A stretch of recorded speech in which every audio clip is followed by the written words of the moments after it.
So what are the Model EU simulations? So Model European Union simulations provide opportunities for participants to put themselves in the shoes of real-world European Union lawmakers and policymakers. Participants might be students in a course, or they might be a group of students who are interested in Europe or how the EU works, who get together for a regional or a national event. Each participant in the event has a role in representing an EU member state in an EU institution that convenes to deliberate a real or a simulated event or a piece of legislation. For an example of an event, they might debate how the EU should deal with a crime wave or a drought. A legislative session might center on, for example, deciding what a new law regulating artificial intelligence should include. How can Model EU simulations be used? Well, there are many possibilities for using Model EU simulations. One common method is for teachers to use them in a class, whether this is directly targeting the general content of the class, for example, in a course on the EU or a course on international law that's focusing on Europe, a course on conflict resolution or a course on international relations. They can also be used in courses that are not directly on these topics, but they still enable the teacher to develop a corner of the course in an exciting experiential manner, such as a way to bring life to a civics or to a history course. Model EU simulations can also be used as a central activity in a competition or an event organized by a department or by a university, or even something organized at the regional or the national level. So what will you find online? Well, everything you need, whether you are a teacher or someone else organizing an event. You'll find a general guide to simulations, and particularly to Model EU simulations. You'll find 3 short simulations, frameworks, not full simulations, that organizers, teachers, or even students can develop into full-blown simulations. These give an idea of how to take a general topic and to start parsing it down into something that could actually be the basis for a Model EU. And so by looking at the short simulations, you can either decide to use those short simulations in your event, or they'll give you a sense of how you can take any topic in the world that interests you and also interests the European Union and use it in order to structure a Model EU. Also online, you'll find 3 long or fully developed simulations. So the guide covers general information about the EU, its history, its structure, numbers, data, stats, and you can use all these as the organizer. You can use them for yourself, and you can also provide them to participants so that everybody has sort of a common starting point regarding the EU. It also provides systematic guidelines and timelines for organizing a Model European Union event. It provides general information and instructions for conducting a Model European Union simulation. It includes tips for deciding which simulation to choose for your event, and perhaps how you might go about tweaking it if you want to make it highly tailored for your event. So each of the long or full simulations is a full-blown simulation package. It's ready to just take off the virtual shelf and use in your classroom or at a larger event. Each one of these simulations contains all of the necessary material to set up, launch, conduct, and debrief a Model European Union simulation. The simulations are designed such that by the nature of the topics they cover, these issues would be conducted in different European Union institutions. The EU has several different institutions involved in legislation and policymaking. There's the Council of the European Union, or the EU Council. There's the European Parliament, and there's the European Commission, or EUCO. And the idea was to provide organizers the choice of which institutions' operations they want to simulate, and accordingly, you can choose the simulation that matches that institution's mandate. The simulations are very different in nature. One focuses on trade and economic development. It deliberates, or participants deliberate, the establishment of a free trade agreement with with a large trading partner of the EU. So essentially, this simulation focuses on the EU's foreign relations in the area of trade. The second simulation involves addressing a crisis, deciding a policy for mass migration and a mass influx of immigrants, many of whom are refugees who are fleeing war zones across the Middle East. The third simulation involves a process of negotiating and passing an anti-terrorism legislative text for the EU. All three of these simulations, particularly the anti-terrorism and the migration simulations, were issues that were very much on the EU's table at the time they were designed. These were hot button topics. And these topics will undoubtedly return to the fore again at some point in future history. And when that happens, they can be adapted and used in their new form to match the new reality. Alternatively, they can be used as a historic simulation. For example, the best example of this is the Migration to Europe simulation. This captured the reality of mass migration to Europe in around 2015 as many in the Middle East were fleeing war zones, particularly as a result of the Syrian civil war. And you can play this out as a historical simulation in which participants are cast in the roles of country representatives, and they base their actions and their decisions on the facts, the viewpoints, and the interest that each country had at that point in time. So we're not trying to say, how would we approach this today? No, it's rather, let's understand how people approached this crucial moment in history based on what they knew, what they thought, what they saw was going on back then. So in thinking about advice to provide to educators who are running a model European Union, and so, the guidebooks are chock full of advice, but one thing that I'd like to stress in particular is the notion of providing participants the opportunity to invest. Let them freestyle a little. Invite them to dress up for the occasion. Invite them to bring something from their home country, the member state that they're representing. And you'll be surprised by how that little bit of latitude that you give them or encourage them to, you'll be surprised to see how some participants invest in this really heavily, and how their investment in these sort of tangential areas,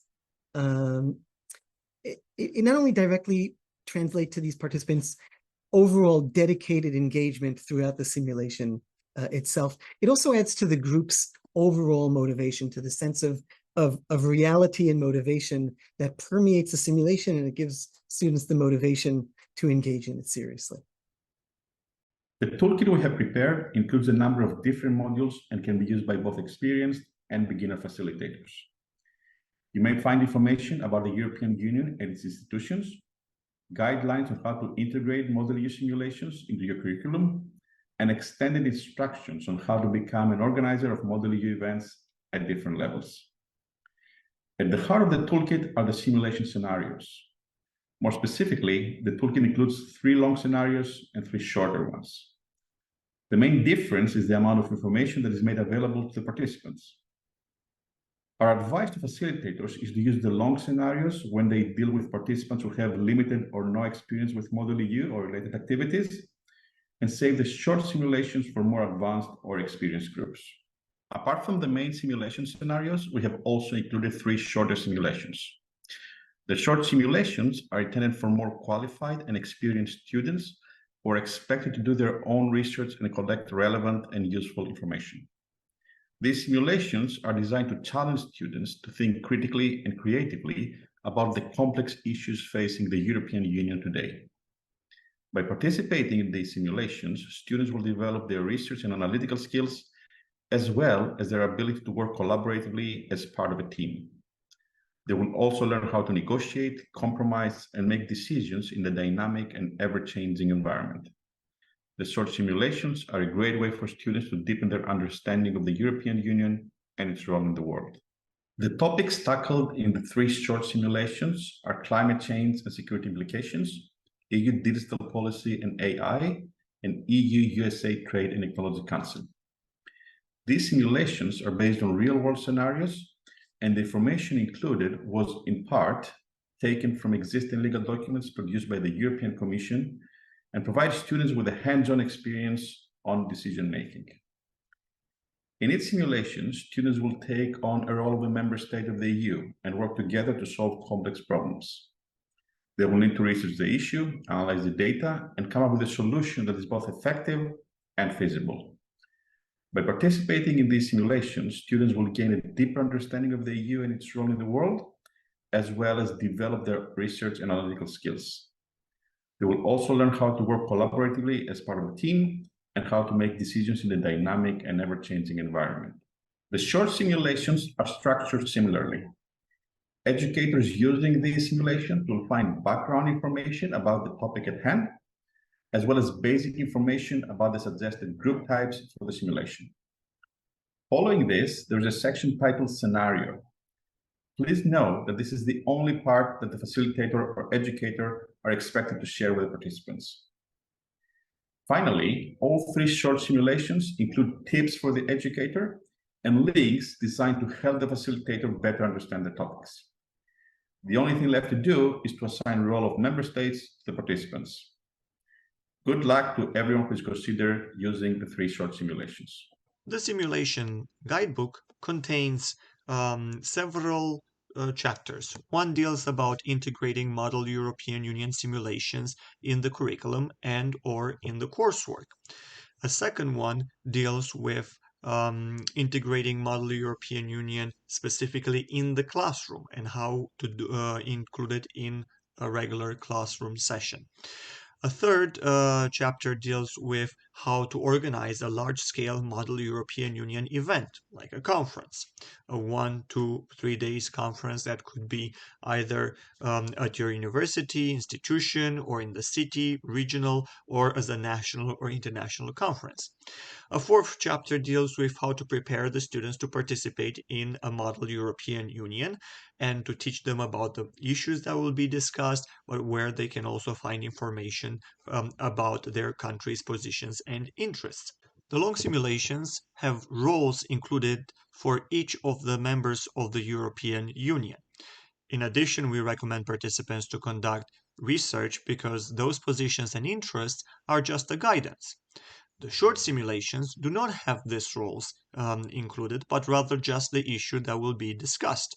Participants have to conduct their own research in order to figure out what is going to be their position and interest, who are going to be their allies during the negotiations, and what could be some of the issues that would challenge their position and interests. There are 3 long simulations dealing with topics such as agenda on migration, free trade agreement with a fictional country, and counterterrorism legislation. There are also 3 short simulations dealing with the European Union policy on artificial intelligence, climate change and security implications, and the EU-US Trade and Technology Council. There are 3 long simulations dealing with topics such as agenda on migration, free trade agreement with a fictional country, and counterterrorism legislation. There are also 3 short simulations dealing with the European Union policy on artificial intelligence, climate change and security implications, and the EU-US Trade and Technology Council. The guidebook also contains tips about how to convince American students about the value of learning about the European Union. You could introduce the EU as an entity that impacts their daily lives. You could also link it to a study abroad in the European Union, or you can frame the European Union as an experiment in regional integration, peace promotion, and supranational governance, bearing certain similarities with the American historical confederal and federal systems. You can find more information about all of this in the guidebook. We have chosen the simulation topics because these are topics that are relevant for American high school and university students too. Migration, trade relations with other parts of the world, counterterrorism, digital policy and artificial intelligence, climate change, and obviously trade and technology between the European Union and the United States. This Model EU simulations can be used at the high school level or the university level. They can be used in the classroom or as standalone conferences. If used in the classroom, we recommend at least 1 hour and 15 minutes for the simulation. Preferably, though, 2 hours or more should be spent on the simulation to allow appropriate time for the simulation to play out, but also for the debriefing of the simulation. If the Model EU simulations are used as part of a conference, we recommend 1, 2, or 3 days conference for this simulation. This website contains a guidebook to all the simulations, 3 long simulations and 3 short simulations. If you have already used simulations, role-play simulations in your courses or as a conference, you can skip straight ahead to the role-play simulations. If you have never used role-play simulations, or if you've used them rarely, you may want to take a look at the guidebook. Hello, my name is Julia Terkovic and I'm assistant professor at the Brussels School of Governance of the Vrije Universiteit Brussels. Simulations are very powerful learning tools that can really help students understanding complex concepts. Model U simulations are a simulation of the decision-making process of the European Union, and they are very helpful exactly because they help students experiencing the decision-making process of the European Union, and by doing so they help the students understanding that the European Union is not something overly complicated and can be also fun to study. So this is the main reason why we think integrating this type of simulation in the classroom could be helpful for the students. It could help them understanding different elements. First of all, the decision-making process as a whole. So the student can understand how the different European institutions work together to come to a final decision. At the same time, they are also a useful tool to help students understanding specific topics, subjects, or policies that European Union focus on. They are also very useful, of course, in helping students familiarize with negotiating skills and all these soft skills that are helpful beyond simulations and beyond the European Union. So it is very important for the instructor when deciding to implement a Model EU simulation in its course to think thoroughly about the main objective of this course and the main reason for using this simulation. There is no need to cover all these reasons together.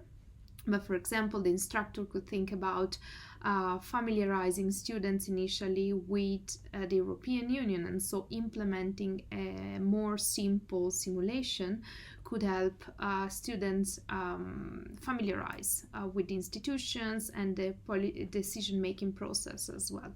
For students that are more advanced in their learning, the professor could decide to use simulations to familiarize students with the specific policies that maybe encounter difficulties during the decision-making process, and to in this way help students understand by really doing themselves the decision-making process, how that worked and what the main difficulties were. Overall, Model U simulations are useful because of that, because can really help the students understanding that the European Union is not something overcomplicated and hard to understand. Of course, it requires some work and some study, but at the end of the day, the European Union and learning about the European Union could be something fun to do. Simulations are very powerful learning tools that can really help students understanding complex concepts. Model U simulations are a simulation of the decision-making process of the European Union, and they are very helpful exactly because they help students experiencing the decision-making process of the European Union, and by doing so they help the students understanding that the European Union is not something overly complicated and can be also fun to study. So this is the main reason why we think integrating this type of simulation in the classroom could be helpful for the students. It could help them understanding different elements. First of all, the decision-making process as a whole, so the student can understand how the different European institutions work together to come to a final decision. At the same time, they are also a useful tool to help students understanding specific topics, subjects, or policies that European Union focus on. They are also very useful, of course, in helping students familiarize with negotiating skills and all these soft skills that are helpful beyond simulations and beyond the European Union. So it is very important for the instructor, when deciding to implement a Model EU simulation in its course, to think thoroughly about the main objective of this course and the main reason for using this simulation. There is no need to cover all these reasons together. But for example, the instructor could think about familiarizing students initially with the European Union, and so implementing a more simple simulation could help students familiarize with the institutions and the decision-making process as well. For students that are more advanced in their learning, the professor could decide to use simulations to familiarize students with the specific policies that maybe encounter difficulties during the decision-making process, and to, in this way, help students understand by really doing themselves the decision-making process, how that worked and what the main difficulties were. Overall, Model EU simulations are useful because of that, because can really help the students understanding that the European Union is not something overcomplicated and hard to understand. Of course, it requires some work and some study, but at the end of the day, the European Union and learning about the European Union could be something fun to do. We hope that the guide we prepare to implement simulations into the classrooms are useful for you. These are designed for both professors, instructors, students that want to organize their own simulations, but all of those that really plans to use the simulations to learn more about the European Union. The guidebook is based on our experience. We all four have experience with simulations, and with Model EU simulations in particular. We implemented those in Europe with European students, but also beyond Europe, in the US and in Asia as well. And we received a lot of feedback on different parts of the simulation. So the aim of this guidebook was really to bring together these different experiences and try to design some guiding tools to help you choose, first of all, why you need to use the simulation in your setting, and once you decide why, then what's the best tool you can implement to do it. We prepare a first draft of the guidebook, and then we presented that to different types of groups. We receive feedback from instructors that, like us, are using simulations in their classrooms, even more with those using EU simulations in the classrooms. We then also run the guidebook to some students that experience Model EU simulation as students, to make sure the end users could provide their feedback as well. And we also run the simulation with policymakers to make sure what is in there reflect reality as much as possible. Of course, number one rule of simulations is that it cannot reflect reality in full. So there are always adjustments that needs to be done depending on the end users of the simulation. You might need to adapt certain parts. So this is very important to understand, but we wanted also to include policymaker in the feedback moment, to get an overview on what we implemented, in particular with some pre-prepared simulations that we want to propose, to also help you understanding exactly what the simulations are, especially if you are not familiar with Model U simulations. Hope you will enjoy the content we prepared, and of course please reach out to us, let us know what you think. We really hope this will be a starting point to start creating a bigger community of instructors and students that wants to use Model U simulation to learn more about the European Union. So please reach out and let us know what you think.